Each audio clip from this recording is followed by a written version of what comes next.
오늘 말씀의 제목은 헌신입니다. 헌신이란 몸과 마음을 바쳐 있는 힘을 다한다라는 뜻입니다. 교회 공동체 안에서 많이 듣고 또 많이 하는 말 중에 하나가 헌신이란 단어입니다. 지금 여러분은 헌신을 하고 계십니까? 오늘 말씀을 통해 진정한 헌신이 무엇인지 알아가는 시간이 되기를 원합니다. 오늘 묵상 시작에 이렇게 말합니다. 제자로서 헌신이란 주님을 위한 것이지 다른 무엇을 얻기 위한 것은 아니라는 것입니다. 라고 말합니다. 우리의 헌신은 주를 위한 헌신일 때 그 섬김을 인정받는다는 것이죠. 우리는 이번 주일 예배 때 설교 말씀을 통해 예배자와 봉사자에 대해 확실한 구분을 배웠습니다. 그럼 다시 한번 질문을 드려봅니다. 여러분은 예배자입니까? 봉사자입니까? 다시 말해 교회 공동체 안에서 섬김의 주체는 내가 아닌 하나님이어야 합니다. 내가 드러나고 내가 칭찬받기 위한 봉사는 헌신은 진정한 헌신이 아니라는 것을 배웠죠. 그래서 교회에서 하는 모든 봉사나 섬김을 할 때는 조심해야 합니다. 그 일을 통해 자신이 칭찬받는다면 그 일이 우상이 될 수 있기 때문입니다. 그래서 많은 봉사자들이 내가 칭찬받아야 하는 일들을 더더욱 못 놓습니다. 행여 다른 사람이 그 일을 할까봐 노심초사합니다. 강대상에 물컵을 올려놓는 일조차 내가 아닌 다른 사람이 하면 시기하고 더 나아가 분노합니다. 왜일까요? 그 일을 내가 해야 내가 드러나서 칭찬받을 수 있기 때문입니다. 그런 섬김과 헌신은 하나님이 기뻐하지 않습니다. 진정한 헌신은 예수 그리스도를 사랑하면 자연적으로 섬김과 봉사는 따라오기 때문입니다. 어떤 일을 많이 하느냐보다 하나님이 기뻐하는 일을 하느냐가 더 중요한 것이기 때문이죠. 주일 말씀 내용 중에 우리가 포도원 품꾼에 대해서 말씀을 배웠습니다. 이 말씀은 성도들에게 주는 말씀이기도 하지만 우리 같은 사역자들 안에서도 비유로 말하곤 합니다. 신전에 가면 많은 연령층이 있습니다. 젊은 청년들로부터 나이가 많은 축에 있는 저희 같은 사역자들이 있습니다. 그 안에서도 세상의 잣대로 얘기하는 경우가 있는데 이렇게 늦은 나이에 사역해서 얼마나 할 수 있겠습니까? 라는 얘기들을 합니다. 포도원 품꾼 비유에 비춰보면 늦게 사역을 시작했어도 하나님께 보상받는데 젊어서 사역하면 더 많은 보상받는 거 아닌가 하는 생각을 가질 수 있다는 것이죠. 하지만 하나님은 평등하게 약속한 대로 보상을 해주신다는 것입니다. 그래서 언제 하느냐, 얼마나 하느냐가 중요한 게 아니라 어떻게 하느냐가 중요하다는 것이죠. 우리가 헌신을 많이 하고 여러 가지를 섬기고 봉사하는 것도 중요하지만 그 대상이 하나님이어야 한다는 것이죠. 내가 되면 안 된다는 것입니다. 또한 아주 작은 것을 섬기지만 그 마음의 중심이 하나님이라면 기뻐 받으신다는 것입니다. 예배자냐 봉사자냐 그 분별은 그 대상이 누구이냐가 굉장히 중요한 것입니다. 이것이 왜 중요하냐면 어떤 섬김을 할 때 말도 안 되고 왜 이런 일을 해야 해 하는 일이 주어질 때 지극히 상식적이지 않은 그 일이 주님이 기뻐하시는 일이라면 힘들어도 감사하는 마음으로 할 수 있는데 주체가 내가 되면 이 일을 통해 내가 드러나지 않는다면 불평하고 원망하고 또는 중간에 포기하고 떠난다는 것입니다. 그래서 섬김과 봉사도 흥정의 대상이 된다는 것입니다. 그래서 챔버스 목사님은 말씀하십니다. 흥정하려는 장사꾼의 심정을 가진 헌신을 언제나 조심하십시오. 저는 죄로부터 구원을 받고 거룩하게 되기를 원하기 때문에 저 자신을 하나님께 드립니다. 이러한 모든 것은 주님과 바른 관계만 맺어지면 저절로 주어지는 것이지만 보상심리는 기독교의 근본 정신도 참된 헌신도 아닙니다. 라고 말합니다. 앞에서 우리가 다룬 내용들이죠. 섬김의 대상이 내가 되면 우리는 뭔가 하나님께로부터 받을 것이 있을 때 헌신한다는 것입니다. 주님 내가 이렇게까지 했는데 이 정도는 해 주셔야죠 하고 흥정을 한다는 것이죠.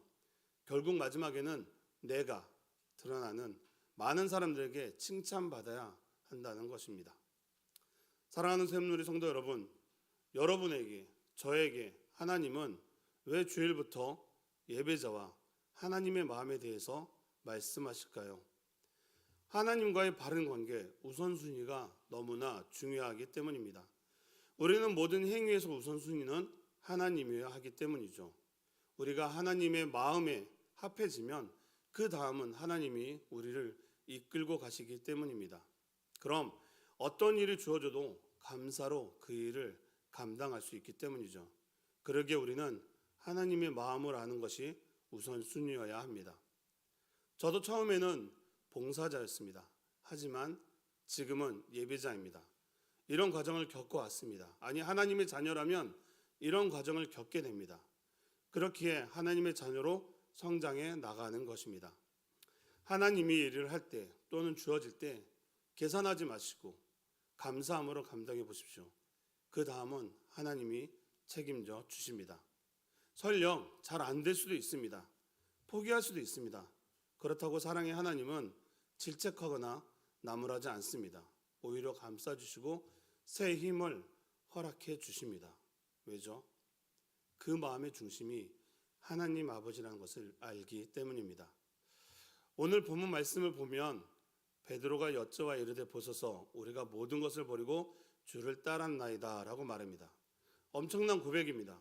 자신의 모든 것을 버렸다고 말하니까요.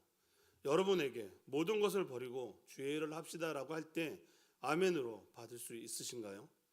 쉽지 않은 결정입니다. 그런데 베드로는 왜 이런 말씀을 예수님께 드렸을까요? 앞에 말씀을 보면 돈 많은 부자가 근심하며 떠나가는 모습을 향해 예수님은 25절에 낙타가 바늘귀로 나가는 것이 부자가 하나님 나라에 들어가는 것보다 쉬우니라 하시니라고 말씀하십니다. 이에 베드로는 자신들은 다 내려놓고 주를 따랐습니다. 그러니 우리는 구원을 받을 수 있는 거죠 하고 묻는 것입니다. 상급을 바라는 마음입니다. 다 버렸다고 하지만 내면은 그렇지 않았다는 거죠. 그러니 야고보와 요한이 예수님 옆자리를 구할 때 이 일로 인해 제자들이 다투었다라고 말하고 있는 것입니다. 그러니 물질적인 부분은 버렸다 치더라도 마음속의 생각은 자신의 높임, 상급, 권세에 대한 욕심은 버리지 않았다는 것을 보여주죠. 우리는 어떻습니까?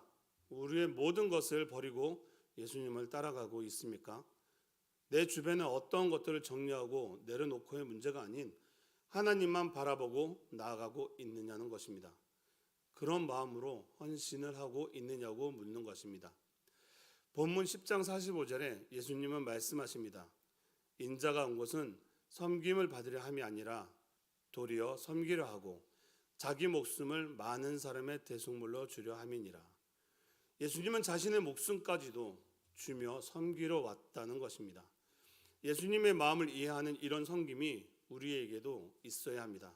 이런 섬김과 헌신은 내 스스로는 할 수 없습니다. 성령의 인도하심이 있을 때 가능한 것입니다. 챔버스 목사님은 말합니다. 참된 헌신은 하나님만을 위한 것이어야 합니다. 만일 하나님께 뭔가를 더 얻으려고 헌신한다면 그것은 성령의 역사가 없는 헌신이고 자신의 유익을 구하는 비굴한 장사 속 마음뿐입니다.